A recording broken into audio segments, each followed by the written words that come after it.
तर आपण एक बोगस परमिटचा मुद्दा उचलला होता. त्याच्यामध्ये आज 27 लोकांवर गुन्हा दाखल.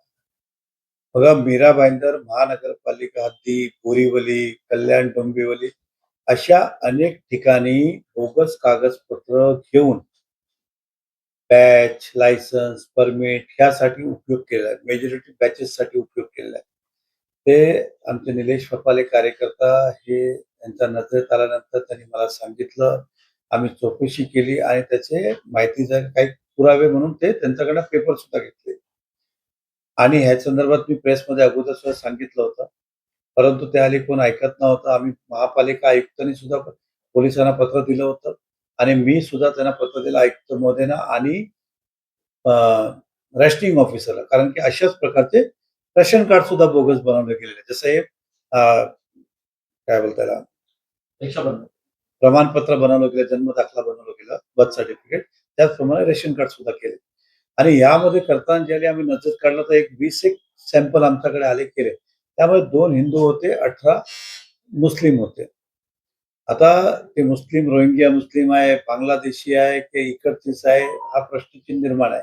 पण बहुतांशी हे 18-20 मधनं 18 मुस्लिम चेहरे होते. या संदर्भात मी मंत्री महोदयांना सुद्धा तक्रार केली होती की ज्यावेळी एखादा वेळी आपण कोण दुकानदार सोना घेतो, त्याला माहित नसतो हा चोरीचा आहे की आहे. पण ज्यावेळी पोलीस दाखल करताना त्यावेळी त्या सोनारावर पण दाखल करतात की आपली चोरी का माल लिया.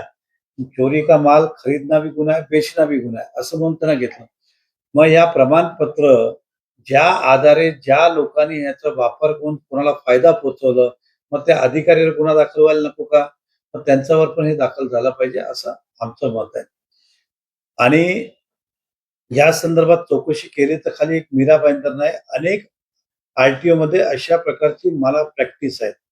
आणि ज्या वेळपासून सरनाईक साहेब मंत्री झाले त्यावेळपासून जास्तच चाललाय.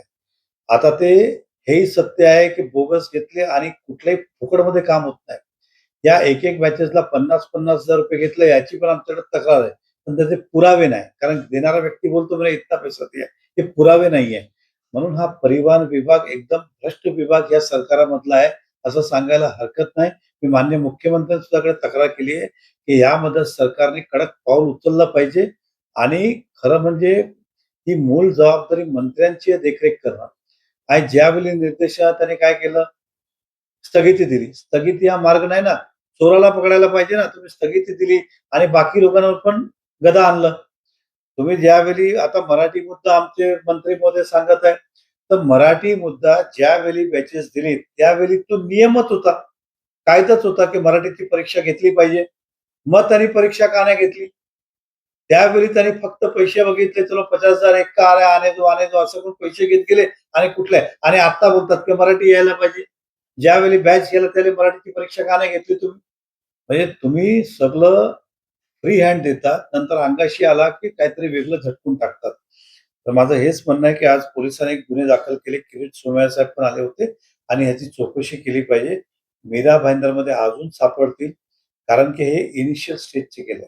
पूर्ण आता गेल्या 5-6 वर्षात काढले कदाचित जास्त होईल, असं आमचं मत आहे. विशेषतः म्हणजे तुम्ही हा विषय उचलल्यानंतर मंत्री महोदय म्हणतात की आम्ही चौकशी करू. पण जेव्हा आरटीओ अधिकाऱ्यांनी पत्रकारांना विचारणा केली असं ते सांगतात की एकही अशी केस नाही आलेली आहे. तर माहितीच्या आधारे आज जर बघितलं 27 जणांवरती गुन्हा दाखल झाला.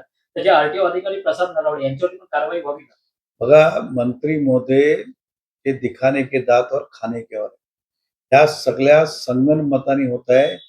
जो अधिकारी लाखो रुपये देऊन खुर्चीवर बसलाय, त्याला वाचवण्याचं काम मंत्री महोदय करत आहे. आणि राहिला प्रश्न ज्यावेळी 4 कागद देतोय मी, एकच नंबरचा पत्रकाराला पण समजेल की एकाच नंबरचे 4 कसे आले.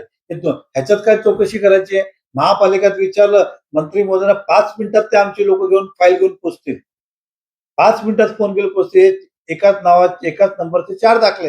सांगा ते 2 मिनिटात सांगतील कमिशनर साहेब 3 बोगस आहे. आमचं तर हे नावाने इश्यू केलेलं आहे. खाली हे टाळाटाळ करायचा प्रयत्न आहे. यामध्ये सगळ्यांच्या संगनमताने हे झालेलं आहे असा आमचा आरोप आहे. पोलिसांनी चौकशी करून मग अधिकारी असतील, अजून कोणी असतील त्या सर्वांवर कायदेशीर एफ-आय-आर झाली पाहिजे.